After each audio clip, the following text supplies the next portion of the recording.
नेताजी की नेतागिरी भैया कभी समझ नहीं आती है। कभी एक दूसरे से लड़ते नजर आ जाते हैं तो नेताजी कभी गले मिल जाते हैं। अब ये देखिए ना, हाल ही में कैसे सचिन पायलट अशोक गहलोत से मिलने पहुंच गए, सालों के बाद घर पहुंचे। और आप देखिए, जब भयंकर तरीके से अशोक गहलोत बीमार हुए थे, हर नेता, छोटे से छोटा, बड़े से बड़ा, सारे कद्दावर कांग्रेसी नेता वहां पर पहुंचे थे, यहां तक कि बीजेपी के भी पहुंचे थे। पर एक खास नेता वहां नहीं दिखाई दिए। कौन? सचिन पायलट। पर आज थोड़े ही दिनों पहले अचानक सचिन पायलट अशोक गहलोत को पुण्यतिथि के लिए निमंत्रण देने पहुंच जाते हैं। 25वीं पुण्यतिथि किनकी? राजेश पायलट की। अब आज थोड़ी सी इस पर चर्चा करेंगे कि ये जो निमंत्रण है, ये केवल निमंत्रण है या फिर राजनीति की एक बड़ा सा षड्यंत्र है थोड़ा सा। तो आज इसी पर चर्चा करते हैं और चर्चा के लिए हमारे साथ वरिष्ठ पत्रकार वरुण बंसाली हैं। नमस्कार सर, थोड़ा सा बताइए सर। देखिए, बहुत स्पष्ट बात है जो आपने की कि सचिन पायलट के मिजाज कुछ बदले हुए नजर आ रहे हैं, लेकिन समझने वाली बात यह है कि मिजाज जो बदले हैं वो जाहिर तौर पर ऊपर से कहे गए हैं। और मैं एक बात और यहाँ स्पष्ट करना चाहता हूँ कि ये मिजाज क्या पहली बार बदले? क्या केसी वेणुगोपाल ने पहले दोनों को बुलाकर साथ में हाथ नहीं मिलवाया था? हाथ मिला था, तब नजरें नहीं मिली थी। इस बार नजरें मिलाने की भी कवायद की गई, क्योंकि डूबती हुई नैया को पार कैसे लगाएं। आलाकमान ने कुछ और ये फॉर्मूला सोचा है कि बार बार लगातार दोस्ती करने के कई प्रयास किए, लेकिन नजरें नहीं मिलाई, तो इस बार नजरें मिला के भी देख लो। तो इसके पीछे की गणित बहुत गहरी है और इस गहरी गणित को समझना बहुत जरूरी है। और इस गहरी गणित को अगर समझने हम निकले तो समझना पड़ेगा कि आलाकमान, कांग्रेस की आलाकमान का स्टेटस क्या है। अभी से पहले ये आलाकमान पूरी तरह से सोनिया गांधी के हाथ में थी। राहुल गांधी चेहरे जरूर थे, लेकिन decision making totally Sonia Gandhi के हाथ में थी। और सोनिया गांधी यंग टर्क्स पे बिल्कुल भरोसा नहीं करती थी, उनको ओल्ड टर्क्स ही अच्छे लगते थे। उसी वजह से आप देखिए, चाहे मध्य प्रदेश में कमलनाथ हो, राजस्थान में अशोक गहलोत हो, इनके अलावा किसी पे भरोसा किया ही नहीं जा सकता था। सो मच सो कि शांति धारीवाल ने विधानसभा में सोनिया गांधी के अगेंस्ट बोल दिया। जब आपको ध्यान होगा कि ऑल पार्टी कांग्रेस की वो मीटिंग बुलाई गई जिसपे तय होना था कि सचिन पायलट को सीएम बना दिया जाएगा, तब शांति धारीवाल ने सोनिया गांधी के अगेंस्ट बोल दिया।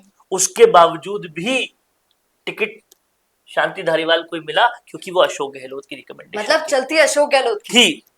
लेकिन अब डिसीजन मेकिंग बहुत हद तक माफ कीजिएगा, राहुल गांधी के हाथ में आई। तो अब जब राहुल गांधी के हाथ में आई तो राहुल गांधी और प्रियंका गांधी को कहीं ना कहीं ये स्पष्ट है कि सचिन पायलट पार्टी के लिए जरूरी है।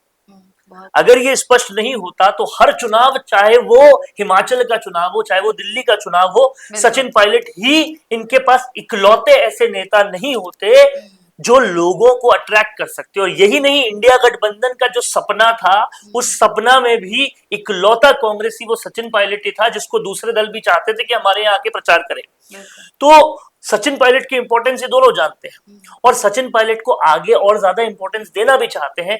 लेकिन उनका कहना है कि इनके दामन में सिर्फ एक दाग है कि ये थोड़े कटे कटे रहते हैं अशोक गहलोत से, वो दाग दूर कर दो, तुम्हारे को और ऊपर ले जाएंगे। और अब सचिन पायलट क्योंकि जाने जाते हैं अपनी मैच्योरिटी के लिए और कहीं ना कहीं मैच्योर पॉलिटिक्स के लिए, तो उन्होंने वो सब भी भुला दिया जो शायद उस बीमारी के वक्त नहीं भुला पाए होंगे, जो जिसकी आप बात कर रही थी कि उनको कोरोना कहा गया, नाकारा कहा गया, निकम्मा कहा गया। आप ये सोचिए कि आपने कहा अशोक गहलोत की बीमारी में ये नहीं गए और बाकी सब आए, लेकिन यहां पर यह सोचना भी जरूरी है कि अशोक गहलोत जैसे नेता ने आज तक सबसे मीठे मुंह बात की, लेकिन गद्दार, कोरोना और जो बाकी सब कुछ कहा गया वो केवल सचिन पायलट को कहा गया। तो कड़वे घूंट किसने पिए? पायलट ने पिए। उस कड़वे घूंट को पीने के बावजूद अगर आज वो निमंत्रण कर रहे हैं, बुला रहे हैं, तो बड़ा दिल किसका है? चाहे वो सियासत के लिए भी हो, पायलट का है। अब समझने वाली बात यह है कि सचिन पायलट की कांग्रेस को ज्यादा जरूरत है या फिर कांग्रेस जो है उस पार्टी को सचिन पायलट की जरूरत है या सचिन पायलट को कांग्रेस की जरूरत है, ये समझने वाली बात है। तो यहां सच्चाई ये है कि कांग्रेस को ज्यादा जरूरत है।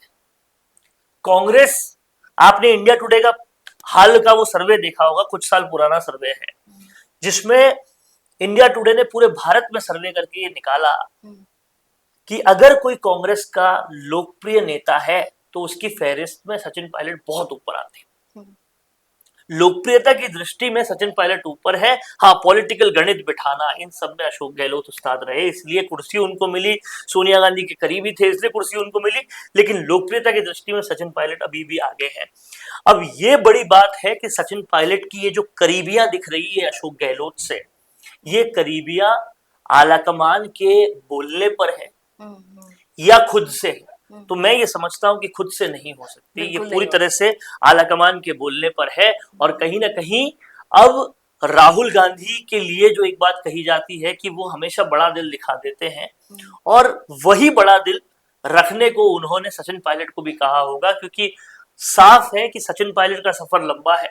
उन्होंने जो निष्ठा दिखाई है, उनके तमाम सारे दोस्त ज्योतिरादित्य सिंधिया, जतिन प्रसाद चले गए लेकिन फिर भी वो रुके रहे, निष्ठा दिखाई है, उस निष्ठा का कहीं ना कहीं सब्र का फल उनको जरूर मिलेगा, और उसी फल के तहत ये काम करने को उनको कहा गया होगा, इसलिए वो कर रहे हैं।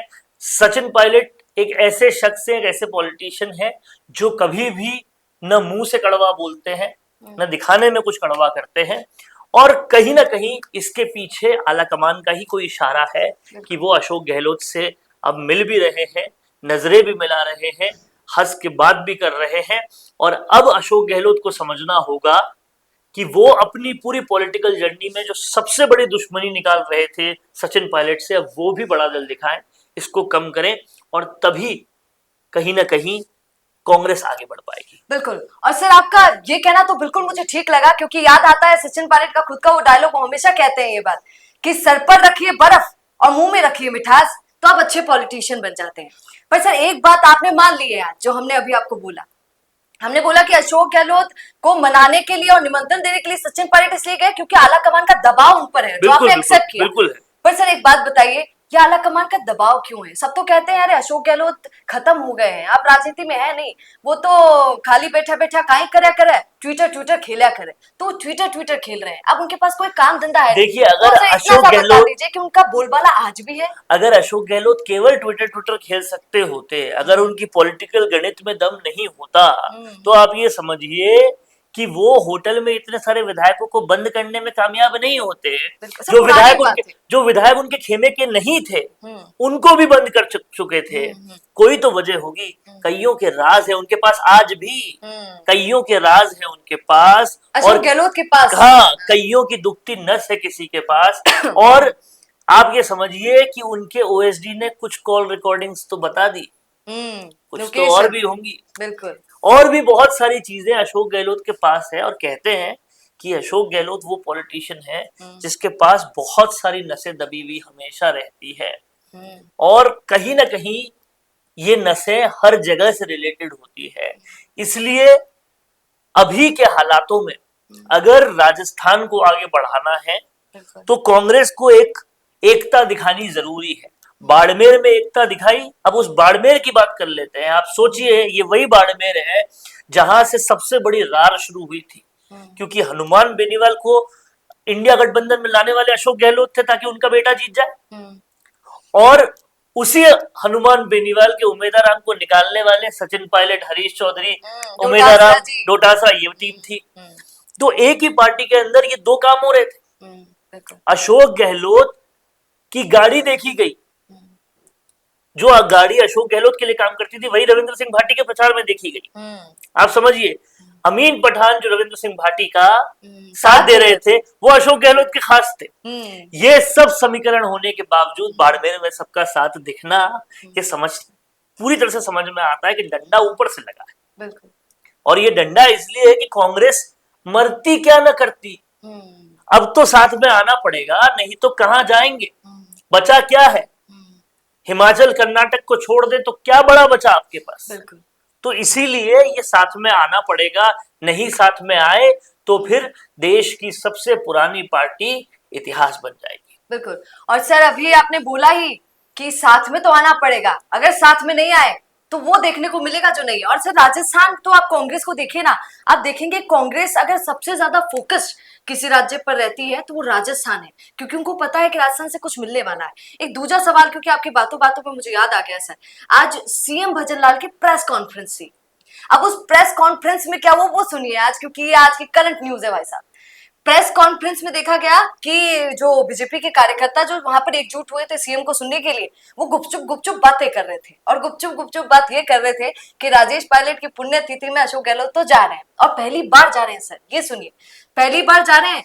और अब वो क्या ऐसा बोलेंगे धमाकेदार, क्योंकि बाड़मेर की सर ने बात की, बाड़मेर में सारा दारोमदार हरीश चौधरी पर था, सब कुछ उन्होंने संभाला, तारीफ हरीश चौधरी की करनी थी और उन्होंने तारीफ अमीन खान की कर दी। तो अशोक गहलोत हमेशा अपोजिट चले जाते हैं। अब सवाल ये है, ऐसा क्या करेंगे धमाकेदार? दौसा में सबसे पहले वो अपने और राजेश पायलट के रिश्ते बताएंगे, जो कि एक बहुत ही दोस्ताना रिश्ते थे। बिल्कुल। उनको बताकर हो सकता है कि अशोक गहलोत सचिन पायलट के बारे में भी कुछ कहें, कुछ बोलें। अब मानना यह है सियासत का भी कि अगर डंडा आलाकमान का पड़ा है तो केवल सचिन पायलट पे नहीं पड़ा होगा, वो गहलोत पे भी पड़ा होगा। पर गहलोत कई बार उस डंडे के बावजूद भी काफी कुछ कर जाते हैं। जिस तरह से पिछली बार जब आलाकमान ने विधानसभा चुनावों से तुरंत पहले साफ साफ इंस्ट्रक्ट किया था कि किसी भी तरह की नेगेटिव बात मीडिया में नहीं करनी किसी भी कांग्रेस वाले को। पर याद होगा आपको, मैं लोकसभा चुनाव से पहले की बात कर रहा हूं, मैं याद होगा आपको कि अशोक गहलोत ने गुजरात में जाके एक चैनल को इंटरव्यू देके कहा था कि सचिन पायलट से ज्यादा गद्दार कोई नहीं है। बिल्कुल। तो आलाकमान का कहीं ना कहीं अवहेलना तब भी की थी, और तब भी की थी जब पहली बार कांग्रेस ने देखा कि कांग्रेस की जब पूरी मीटिंग बुलाई गई पूरे राजस्थान के कोरम की, उस मीटिंग में हमेशा एक ही डिसीजन होता है कि जो आलाकमान कहेगी वही किया जाएगा। लेकिन उस बार वो नहीं हुआ, बस लेकर चले गए किसी विधायक के यहाँ सब लोग, और सचिन पायलट को सीएम बनाने की ये पूरी अनुमान था कि उस मीटिंग में उनको सीएम बनाने की घोषणा होगी, तो बस लेकर पूरी तरह से उल्टे चले गए। ये पहली बार हुआ, वो भी आलाकमान की अवहेलना थी। लेकिन इन अवहेलनाओं के बावजूद भी अशोक गहलोत पर कोई गाज नहीं गिरी। हालांकि अशोक गहलोत ने पब्लिकली सॉरी भी बोला, पर क्या वो फिर से आलाकमान की अवहेलना करेंगे? क्या वो फिर से सचिन पायलट को कुछ बोलेंगे? अब बहुत मुश्किल लगता है, क्योंकि अशोक गहलोत की सल्तनत पहले से अब तक बहुत गिर चुकी है, बहुत तबाह हो चुकी है। अब वो ऐसा कुछ बोलेंगे मुश्किल लगता है, लेकिन बाकी सब भविष्य के गर्व की ही बात है। पर सर आप इससे सहमत रहेंगे कि अशोक गहलोत के साथ विधायक इसलिए चले गए, और विधायकों में उनके प्रति प्रेम इसलिए ज्यादा है क्योंकि अशोक गहलोत का एक फंडा था सर जब उनकी सरकार थी कि खाओ और खिलाओ और जनता भाई साहब भाड़ में जाओ। तो आप इससे सहमत करते हैं? वो फंडा तो इस हद तक था कि गोविंद सिंह डोटासरा जब शिक्षा मंत्री थे तो बिरला सभागार में कार्यक्रम हो रहा था, सामने शिक्षक थे और उन्होंने पूछा खाता कि है? क्या ट्रांसफर में पैसे लिए जाते? सबने कहा हाँ, और गोविंद सिंह डोटासरा का उसके बाद प्रमोशन हो गया, उनको पीसीसी चीफ भी बना दिया गया। इस कदर था। कहते थे उस वक्त पे कि हर जिले का जो विधायक है वो अपने जिले का चीफ मिनिस्टर है। चाहे जो करो, तुम होटल में आ गए हमारे साथ, अब तुम चाहे जो करो। ये पूरी तरह से स्पष्ट था। आपके पास एक बहुत सुंदर बात याद आ गई, मिनी सीएम। ऐसा कभी सुना नहीं होगा किसी ने कि मिनी सीएम। जब अशोक गहलोत की सरकार थी तो मिनी सीएम चलता था, छोटा सीएम। हर विधायक अपने आप में सीएम है। साफिया जुबैर ये साफ साफ कहती थी कि उस वक्त तो हम चाहते थे जिसका ट्रांसफर हो जाता, अब क्यों नहीं हो रहा। तो ये सारी चीजें होती थी। अशोक गहलोत साफ साफ कहते थे, जब होटल के बाहर मीडिया वाले पूछते थे तो उन्होंने कहा जिन विधायकों ने मेरा साथ दिया है मैं उनका किसी न किसी तरह से पे बैक करूंगा। ये साफ साफ कहना सियासत में अशोक गहलोत ने करके दिखाया कि भ्रष्टाचार करेंगे और साफ करेंगे, और उसके बाद उनके ओएसडी ने सब कुछ बोल दिया। उसके बावजूद भी आज छाती चौड़ा करके सब कुछ वो बोल पाते हैं। यही अशोक गहलोत की पहचान। सर एक छोटा सा, फिर उसके बाद एंड करेंगे, पर एक छोटा सा अंतिम मेरा आपसे सवाल है, क्योंकि आपने बोल दिया, मुझे याद आ गया। आप बताइए ना, ओएसडी ने बोल दिया, खास ओएसडी ने सीएम पूर्व सीएम पर इतने खतरनाक आरोप लगाए, अभी राजेंद्र गुड़ा ने खुद कहा कि जो लाल डायरी है उसके सारे सबूत मेरे पास है, बस एक बार कोई भी ईडी कुछ भी मेरे पास आए, सीबीआई, मैं सबको तुरंत दे दूंगा। और उसने बहुत सारी बातें बताई कि आरपीएससी में कैसे हर किसी को अशोक गहलोत ने डाला। इतने सारे सर आरोप कोई ना कोई लगा रहा है, फिर क्यों कोई एजेंसी उनके पास चेक करने नहीं जा रही है, क्यों कुछ जांच पड़ताल नहीं हो रही है? इसका रीजन एक बार दीजिए, क्या रीजन? देखिए, समझने वाली बात यह है कि जब अशोक गहलोत के पास नब्ज कईयों की है, तो वो कईयों में कई अफसर भी आते हैं, कई और सारे लोग भी अधिकारी आते हैं, कई लोग भी आते हैं। और समझने वाली बात यह है कि उनके पास नब्ज होते हुए नीचे की फहरिस्त में ऐसे कई सारे लोग भी हैं जिन पर इल्जाम डाला जा सकता है।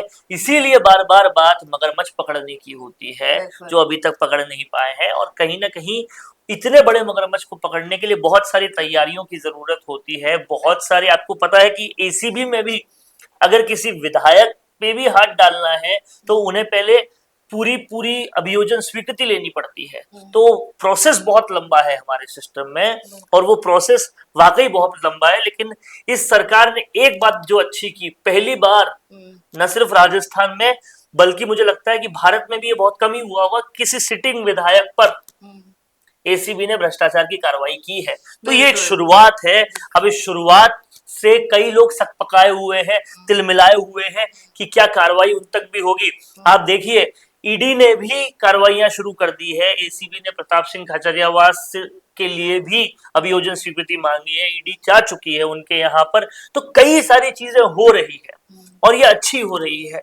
और आप देखिए, सीढ़ी दर सीढ़ी होती रही ऊपर ऊपर चीजें, तो फिर ऊपर तक भी पहुंचा जा सकता है। और कहीं ना कहीं यही वो आशा है, उम्मीद है, जिस उम्मीद से लोगों ने भाजपा की ये सरकार चुनी थी। बिल्कुल। हमारी चर्चा को हम यहीं पर विराम देंगे, पर ये देखने वाली बात होगी भैया कि कल क्या होता है। पुण्यतिथि में पुण्यतिथि तो है ही, पर सचिन पायलट और अशोक गहलोत का रिश्ता कैसा नजर आता है? एक दूसरे की तरफ देखकर मुस्कुराते हैं या नहीं? और अशोक गहलोत मंच पर जाकर क्या बोलते हैं, ये भी देखने वाली बात होगी। पर आप ऐसे बने रहिए द फैक्ट इंडिया के साथ, क्योंकि याद रखिए यही वो चैनल है जो फैक्ट्स पर बात करता है। भैया नमस्कार।